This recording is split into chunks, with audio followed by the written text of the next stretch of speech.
जाता है डॉक्टर पृथ्वी के भगवान होते हैं, लेकिन वही डॉक्टर हैवान बन जाए तो जिंदगी शुरू होने से पहले ही खत्म कर देते हैं। कुछ ऐसी लापरवाही राजधानी के कैलाशनाथ काटजू अस्पताल के लापरवाह अधीक्षक और ड्यूटी डॉक्टर्स की देखने को मिली, जहां अस्पताल प्रबंधन और डॉक्टर्स की लापरवाही के चलते शहर के रोशनपुरा चौराहे पर रहने वाली प्रसूता पूनम बाई के शिशु की गर्भ में ही मौत हो गई। जैसे यह बात प्रसूता के परिजनों को पता लगी, उन्होंने कैलाशनाथ काटजू अस्पताल का घेराव कर हंगामा कर दिया। पीड़िता ने बताया कि पेट में 2 दिन तक बच्चा मृत रहा, लेकिन अस्पताल प्रबंधन उन्हें लगातार गुमराह करता रहा। अचानक 2 दिन बाद बताया गया कि बच्चा खत्म हो गया, जिसके बाद अबॉर्शन करवाया गया। अगर थोड़ी और देर हो जाती है तो महिला की भी जान को खतरा हो सकता था। प्रसूता के साथ हुई लापरवाही से वह सदमे में है। प्रसूता ने अस्पताल के गेट पर ही नारेबाजी करते हुए गर्भ में शिशु के खत्म हो जाने का चीख कर विलाप किया। साथ ही अस्पताल अधीक्षक पर कार्रवाई नहीं होने की स्थिति में खुद को आग के हवाले करने की चेतावनी दे डाली। मामला बढ़ता देख मौके पर पहुंची पुलिस ने परिजनों को उचित कार्रवाई करने का आश्वासन देकर समझाइश दी, तब जाकर उन्होंने अपना धरना खत्म किया। टीटी नगर एसीपी CS पांडे ने बताया कि गर्भ में शिशु के खत्म हो जाने के बाद पीड़िता सहित परिजन सदमे में हैं, जिसके चलते उन्होंने हंगामा किया था। पुलिस की समझाइश के बाद वह मान गए हैं। हमने उनसे आवेदन मंगवाया है, जांच के बाद आगे की कार्रवाई करेंगे। उन्होंने बताया कि शिकायत के आधार पर अस्पताल अधीक्षक को जांच के लिए निर्देशित किया जाएगा। मेरा हड़ताल करने का उद्देश्य सिर्फ ये है। रुक जाओ बार-बार हाथ ऊपर मत करना, सीधे हाथ निकाल। रोल हाँ बताइए जी भैया, नाम बताइए आपका। मेरा नाम सुनील राठौर है। हाँ। मेरा हड़ताल करने का उद्देश्य है कि 4 तारीख से मुझे डॉक्टरों के द्वारा गुमराह किया जा रहा है। मेरे बच्चे को किसी भी प्रकार की कोई परेशानी नहीं बताई गई, जिसमें कि मेरा बच्चा प्रॉब्लम थी, उसके साथ टारगेट स्कैनिंग करवाई गई।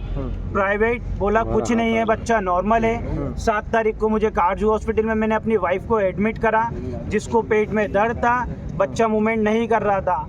यहाँ पर उसको देखा नहीं गया, ना उसका ढंग से इलाज किया, चिल्ला चोट हमारे द्वारा की गई। इसके बाद उसको एडमिट किया गया, एक बोतल लगा दी गई और हमें दवाई गोली लिख के दे दी कि आप बाहर से लेके आ जाइए। बाहर से दवाई गोली लाने के बाद वो इंजेक्शन लगाने के बाद दिन भर कुछ ट्रीटमेंट नहीं हुआ है। रात को 8 बजे मैडम ने आके एक बार चेक कर लिया कि हमें लग रहा है बच्चा की सांस नहीं चल रही है, बच्चे की धड़कनें नहीं चल रही हैं। सिर्फ बिना देखे ये बोलने के बाद वो चले गए कि सुबह 10 बजे कल जाके कृति डायलॉग से जो है इससे आप प्राइवेट सोनोग्राफी करवा लीजिए। यहाँ पर सोनोग्राफी मशीन होने के बाद हमें वहाँ भेजा जा रहा था। ऑलरेडी वहाँ से हमें एक रिपोर्ट गलत दी गई थी कि हमारे बच्चे को कोई दिक्कत नहीं है। 2 दिन मेरा पेशेंट यहाँ एडमिट रहा, मेरी वाइफ। 7 तारीख को रात को 8 बजे बोला गया, 8 तारीख को सुबह बोला गया कि खून पेशाब की जांच होनी है, उसके बाद सोनोग्राफी करवाइएगा, और यहाँ से सोनोग्राफी के लिए लिख के दे दिया।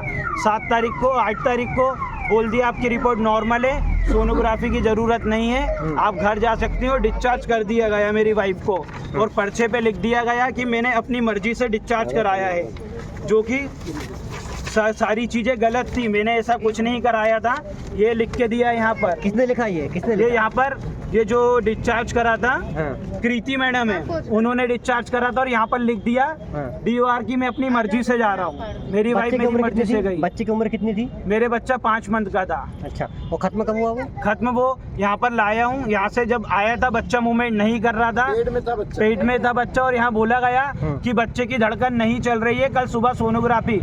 जब मैं सुबह का लेके आया था तो सुबह से ट्रीटमेंट क्यों नहीं हुआ? अगर उसी दिन होता तो सोनोग्राफी सुबह हो जाती, बट दूसरे दिन भी मना कर दिया।